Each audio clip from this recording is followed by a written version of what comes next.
When we are in the market to buy something new, one of the first things we all do is some online research. We watch YouTube videos, we join and read forums and specialty groups. And we do this for good reason. We want to inform ourselves on the potential risks and benefits that this new purchase may have, and oftentimes this online research we do is hugely influential on the decision we end up making.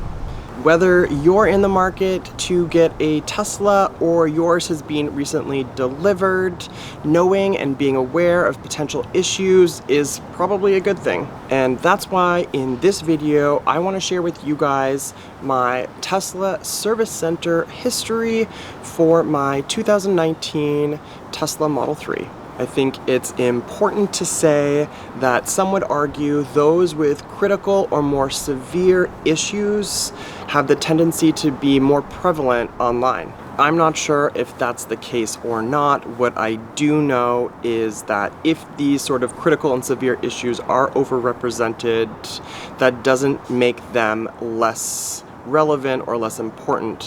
What I do know is that they are probably not as common as we think they are. And it's for this reason I want to share with you guys my experiences and the specific reasons why my Tesla has had to be serviced, not because I've had one crazy issue, but because I've had several visits in the last year and a half.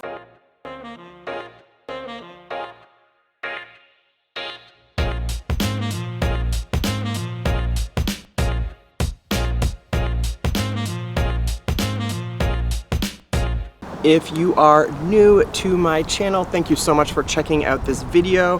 Please don't forget to give this video a thumbs up and subscribe to my channel.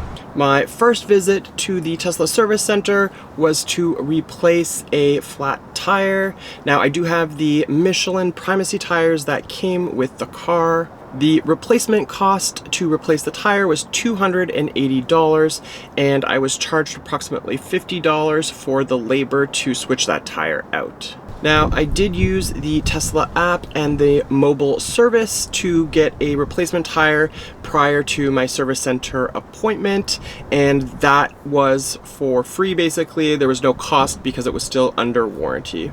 My second Tesla service center appointment was for a tire repair, which eventually led itself to another flat tire and tire replacement.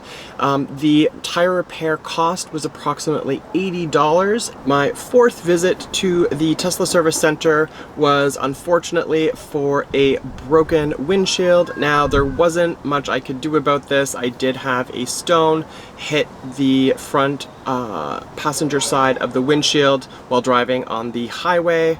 It's not quite your typical windshield replacement because of the camera that is attached to it, and the replacement cost for this was approximately $1,000. I'm located in Massachusetts, where fortunately this is 100% covered by insurance. My latest visit to the Tesla service center was to replace the driver's side control arm, which is a part of the suspension.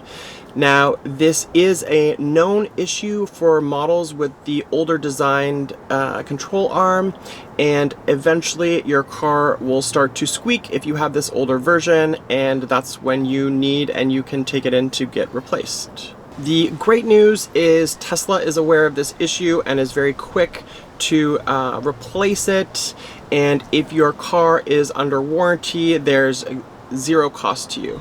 In total, I've had 5 visits to 3 different Tesla service centers since getting my Tesla Model 3.